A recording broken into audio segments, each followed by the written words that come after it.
In February 1959, rescuers found a tent on a frozen mountain slope. It was cut open from the inside.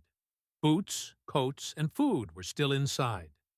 Outside, footprints led away into the snow, barefoot, in socks, some in underwear. None of the 9 hikers were alive. 9 experienced hikers from the Ural Polytechnic Institute set out in January 1959. Their goal was to cross a remote mountain pass in the northern Ural Mountains of the Soviet Union. The group was young, trained, and disciplined. Their leader was Igor Dyatlov. The route was difficult, but within their ability. They carried tents, stoves, cameras, journals, and food. They documented their journey carefully. Weather worsened as they moved north. Wind increased, visibility dropped. Temperatures fell below -30 degrees Celsius. On February 1st, they stopped on the slope of a mountain called Kholat Syakhl, meaning Dead Mountain. They set their tent directly on the open slope, instead of in the forest below.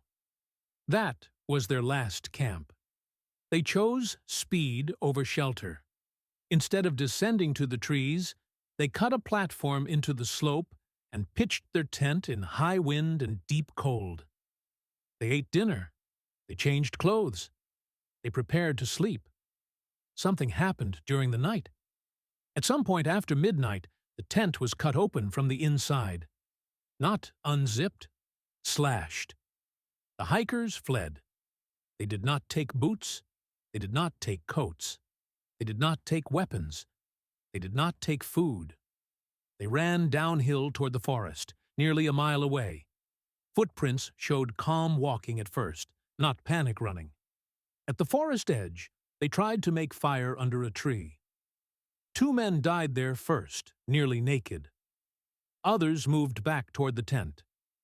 3 bodies were found between the forest and the camp, frozen in the snow.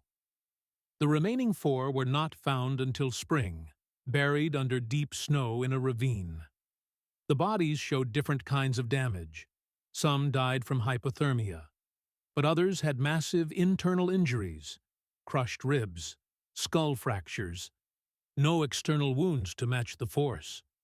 1 woman was missing her tongue. Another had severe facial damage.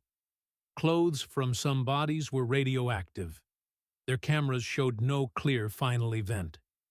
Their journals stopped earlier that night. No signs of other people were found. No tracks except their own. No weapons. No camp disturbance except the slashed tent. Search teams arrived weeks later. They found the tent first. Then the bodies, one by one. The investigation concluded.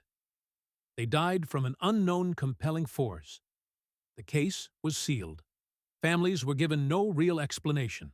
For decades, theories replaced answers. Avalanche, military tests, secret weapons, infrasound, panic, internal conflict. None explain all facts. Why cut the tent? Why leave dressed for death? Why internal injuries without impact marks? Why radiation? Why silence? The official answer remained vague. The mountain kept its name. Dead Mountain. Whatever forced them out of that tent was strong enough to make 9 trained hikers choose freezing over staying inside. They did not die slowly. They died trying to escape something.